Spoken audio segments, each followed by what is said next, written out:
Picture this, a brand new $3.7 billion casino opens its doors on the Las Vegas Strip. Fireworks explode into the night sky, celebrity DJs blast music, and champagne flows like water. But just beyond the velvet ropes, the reality is shocking. Tourists are vanishing, hotel rooms sit empty, and entire casino floors are closing off sections because there aren't enough players to fill them. How can a city that's losing millions of visitors still be building new mega resorts? The truth is crazier than anyone expected.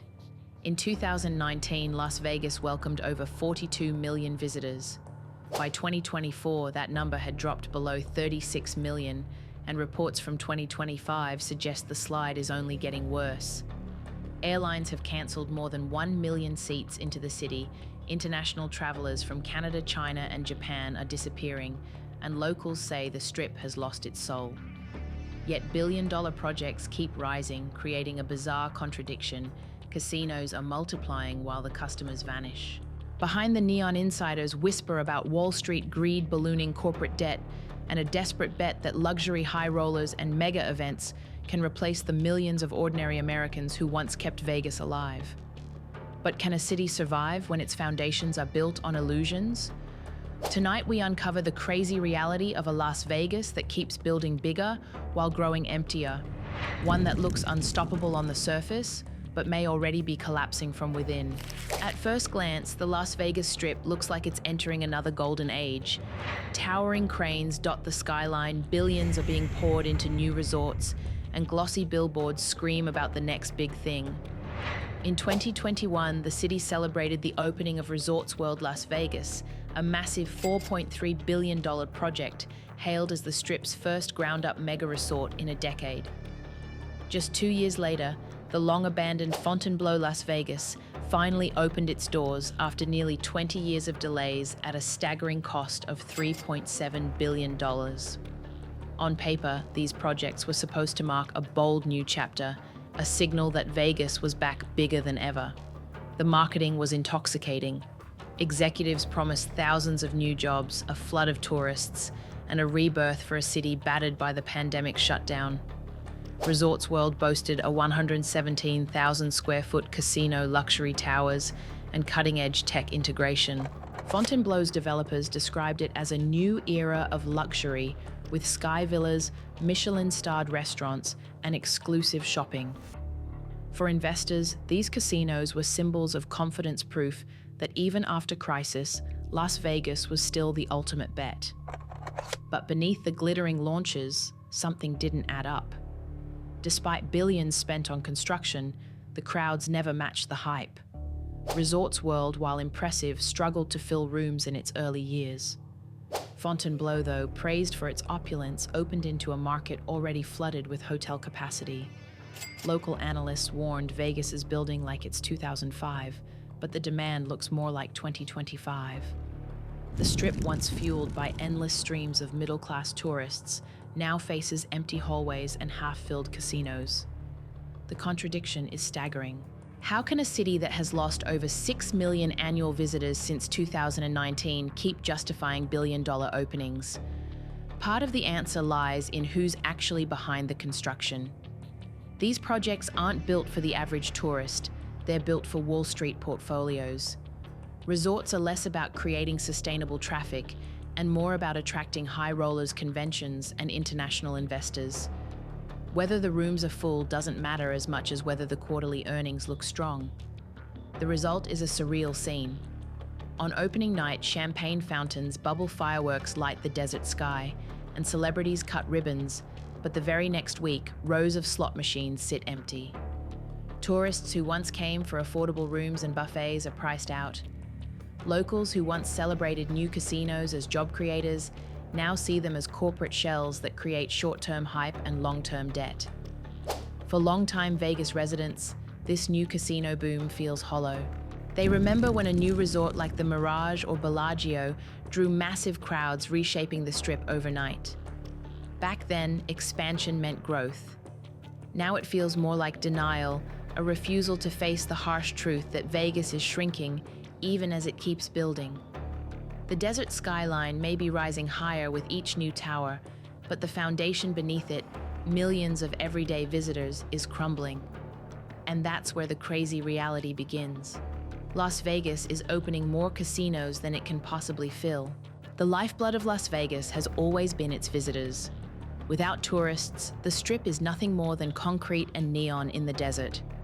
For decades, the numbers were staggering. 42 million people visited in 2019, filling casinos, hotels, and restaurants. But by 2024, that number had plunged to under 36 million, and reports from 2025 suggest the decline isn't slowing down. In a city built on volume, that drop represents millions of empty hotel rooms, deserted gaming floors, and billions in lost revenue. Why are tourists vanishing? The reasons are everywhere you look. First and most obvious, the cost of Vegas has exploded. Not long ago, a family could find a decent hotel room for $39 a night, enjoy a buffet for $10, and gamble for hours on a modest budget. Today, those same experiences are out of reach. Average hotel rates have soared past $250 per night, not including resort fees that add another $50 daily. Buffets, the once iconic symbol of Las Vegas abundance, are nearly extinct, replaced by celebrity chef restaurants where dinner can cost $200 for two people. Even cocktails that were once free for gamblers now regularly run $20 each. Tourists aren't just noticing these changes, they're revolting against them. Reviews on travel sites are filled with damning phrases. Vegas isn't worth it anymore, too expensive, soulless. Many first-time visitors leave disappointed, while long-time regulars simply stop coming back. One Canadian traveler wrote, "We used to come every year, but now it feels like Vegas doesn't even want us." That's not just a bad review, it's a warning sign. International travel tells an even darker story. Visitors from Canada, China, and Japan once made up a vital portion of Vegas's tourism, spending heavily on shopping shows and high-end dining. But airlines have cut back dramatically. Over 1 million seats into Las Vegas were cancelled in a single year. Rising airfare, visa complications, and the perception that Vegas no longer offers value have driven these travelers elsewhere. Meanwhile, domestic visitors face their own hurdles: higher airfare, inflation, and the reality that many other destinations now offer better deals. Why pay $500 a night in Vegas when you can find paradise in Mexico for half the cost? The shift is visible on the Strip itself. Walk through casinos on a weekday, and you'll find rows of empty slot machines, poker rooms half closed, and hotel towers dark at night. Even weekends no longer guarantee the kind of surging crowds that defined Vegas in its prime. Instead, operators rely on mega events like Formula One, the Super Bowl, or major conventions to mask the decline. These events bring temporary spikes in traffic, but do nothing to solve the underlying problem. The everyday visitor, the working-class tourist who once fueled the city, is disappearing. The irony is painful. As tourists vanish, casinos continue raising prices, hoping to squeeze more from fewer people. But that strategy only accelerates the decline, creating a vicious cycle. Fewer tourists mean higher costs, which in turn push even more people away. Insiders whisper that this is the beginning of a Vegas death spiral. Even locals feel the shift. Once they could enjoy the Strip alongside tourists, taking advantage of cheap meals and affordable shows. Now most avoid it entirely, saying the Strip feels like it's not for us anymore. What's left is a city that shines for a small group of VIP whales and corporate elites, while ordinary visitors vanish into the past. And yet the cranes keep building, the debt keeps rising, and the casinos keep opening their doors to a shrinking audience. The crazy reality is, this Las Vegas is losing its tourists, but acting as if nothing has changed. At first glance, it makes no sense. Las Vegas is losing millions of visitors. Hotel occupancy is falling, and yet billion-dollar casinos keep rising from the desert. Why would investors keep building when the crowds are disappearing?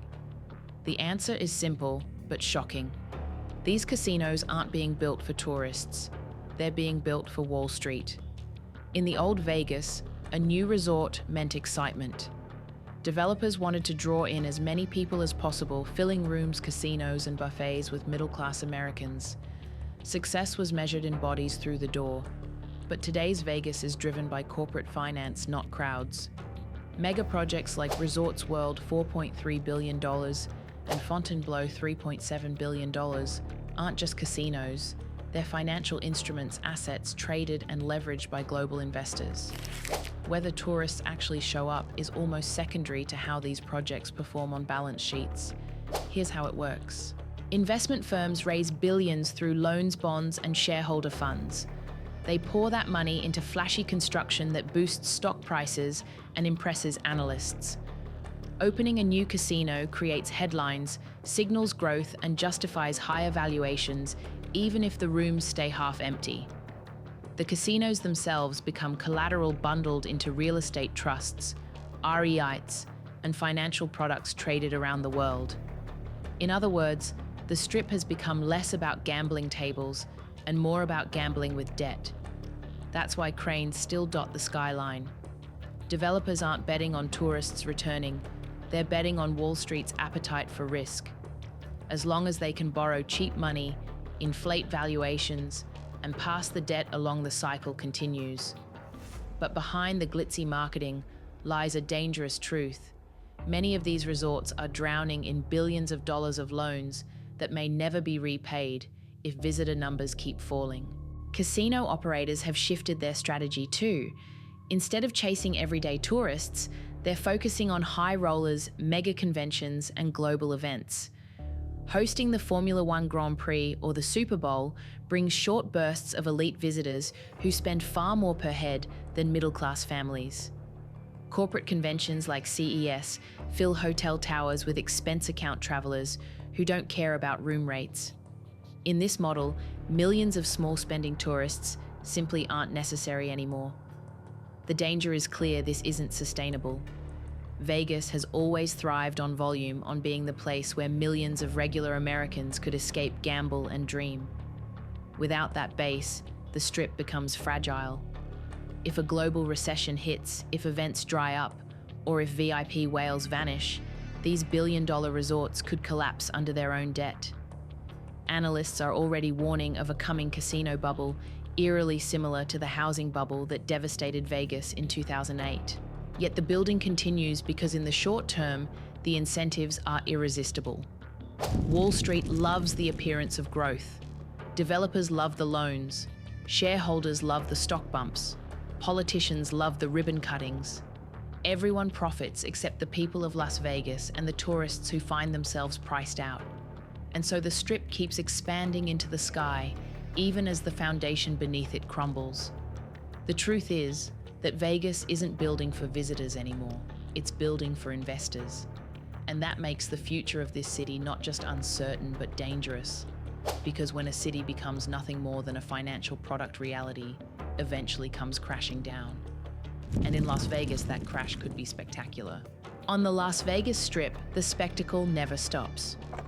When the Fontainebleau Las Vegas finally opened after nearly 2 decades of delays, the scene was surreal. Fireworks lit up the desert sky, celebrities walked the blue carpet, and executives toasted with $1,000 bottles of champagne. Inside, crystal chandeliers sparkled above marble floors, while DJs pumped music into a casino designed to scream luxury. For anyone watching, it looked like proof that Vegas was still thriving. But step outside the spotlight and you see the truth: the Strip might be glowing, but the city around it is fading. Drive just 10 minutes away from the neon into North Las Vegas or the working-class suburbs, and the contrast is painful. Entire apartment complexes sit half empty, not because they're abandoned, but because families can't keep up with rents that have doubled in 5 years. Food banks report record demand with lines stretching around the block. Schools are overcrowded and understaffed, with teachers quitting faster than replacements can be hired. While billion-dollar resorts rise, ordinary neighborhoods are sinking into neglect. Even on the Strip itself, the cracks are showing. Behind the glitzy opening nights, casinos quietly close sections of their gaming floors during the week. Hotel towers that boast thousands of rooms run with occupancy far below capacity. Tourists wander vast lobbies that feel emptier than the marketing promised. The truth is simple: Vegas is building palaces for crowds that no longer exist. Locals feel the divide most sharply. Many of the people working inside these new casinos, dealers, housekeepers, bartenders, live in neighborhoods where eviction notices are piling up.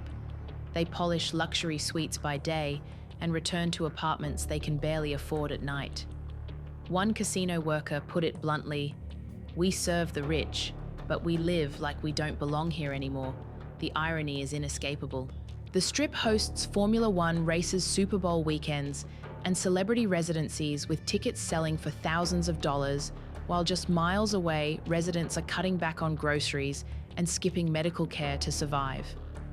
For Wall Street investors, the Strip is a playground. For locals, it's a reminder that their city no longer belongs to them. Even longtime tourists notice the emptiness.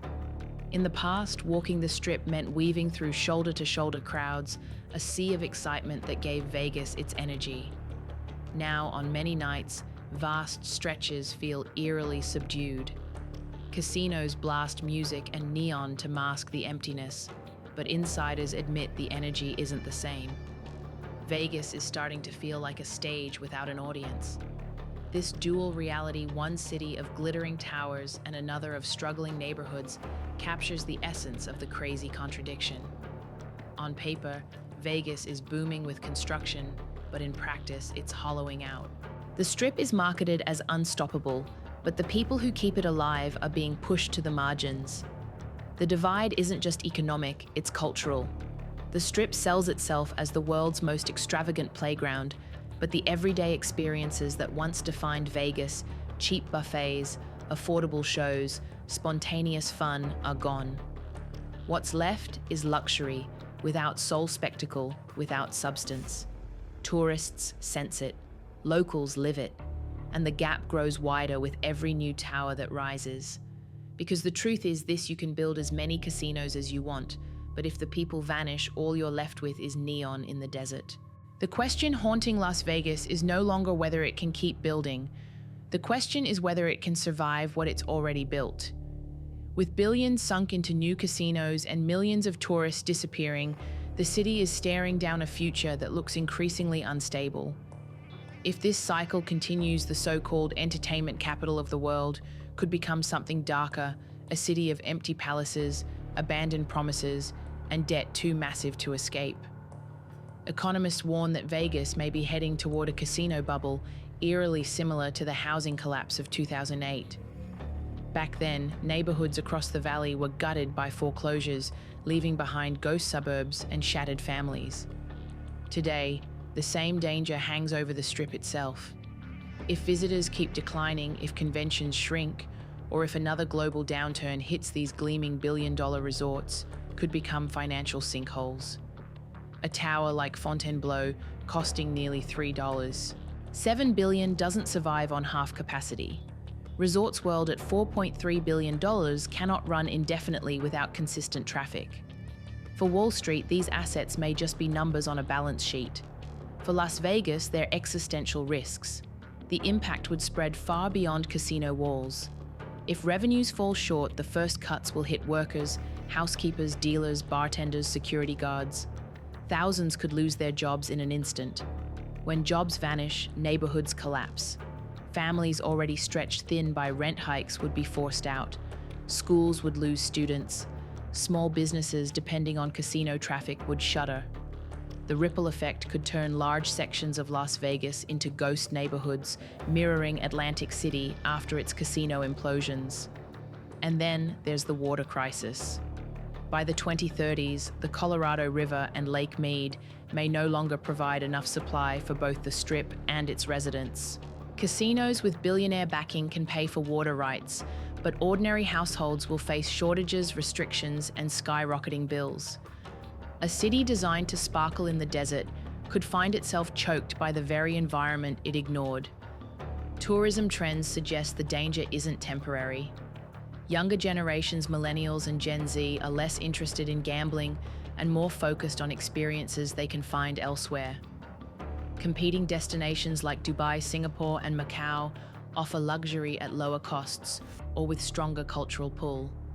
Even domestic travelers are choosing cheaper vacations, national parks, coastal resorts, and cruises. Vegas, once unbeatable, is slowly losing its crown.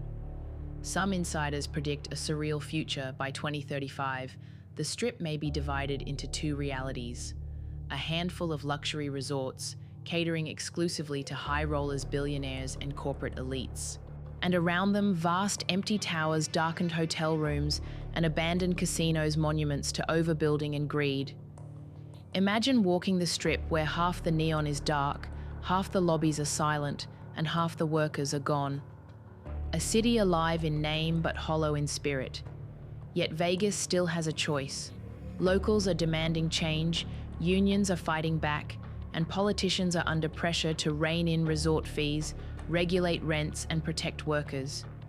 If those battles succeed, Vegas might reinvent itself yet again, less dependent on Wall Street, more focused on real people. But if nothing changes, the trajectory is clear: Las Vegas will build itself into collapse.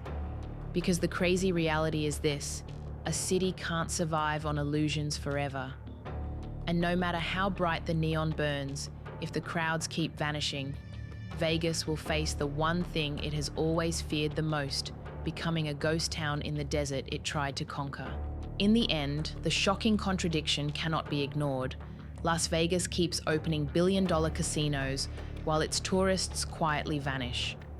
The Strip glows brighter than ever, but the crowds that once gave this city its energy are fading away. Behind the ribbon cuttings and fireworks lies a truth few dare to admit: Vegas is building for investors, not for people. The gamble is massive. If the tourists don't return, if the conventions shrink, if the whales stop coming, the towers rising from the desert could become nothing more than empty monuments to greed. For locals, the stakes are even higher. Their jobs, homes, and futures depend on an economy that seems more fragile by the day. And for America, Las Vegas stands as a warning of what happens when spectacle replaces substance. So the question remains: can a city survive on illusions alone, or will Vegas collapse under the weight of its own neon dreams? The next decade may decide whether Las Vegas reinvents itself once again, or finally faces the ghost town future it has always feared. If you want to uncover more of these hidden truths about America's most iconic cities, make sure to subscribe to Vanishing America. Because the story of Las Vegas isn't just about one city, it's about the fate of a nation built on promises that may no longer hold.